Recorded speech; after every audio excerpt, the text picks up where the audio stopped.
چشمنداتون رو بردارید. من این دوتا غریبه رو تو ارتفاع 30 متری از زمین گیر انداختم. اگه بتونن 30 روز آزگار رو این بالا دووم بیارن 250,000 دلار گیرشون میاد. خجالت نکشید سلام کنید. سلام آلیسانم. من انگسم. احیانا از ارتفاع که نمیترسی. چرا؟ من که اصلا نمیترسم. پسر قلبم داره میاد تو حلقم. فکر کنم کاملا واضحه دیگه. اگه بیافتید از بازی حذف میشید. من میرم رو زمین. حواستون باشه اگه بیافتید هیچی گیرتون نمیاد. زبونتو گاز بگیر. اگه میشه یادمون بره.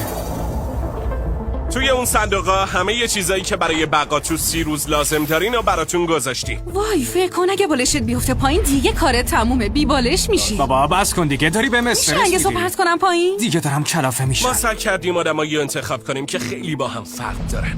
آلیسون تو کار ساخت و ساز. من اپراتور ماشینالات سنگینم. در واقع تو کار تخریبم. و آنکه ستاره یه برنامه معروف بریتانیاییه. درباره یه قراره عاشقانه. شغلت اینه که بری سر قرار؟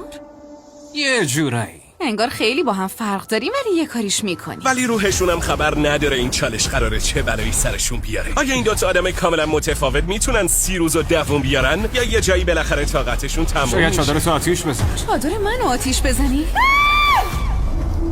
من که میگم بیا چادرمون رو را بندازیم باد داره شدید میشه. وای پسر چقدر کوچیک شد. آخ جون کم تو آسمون. از اون چالشای سخت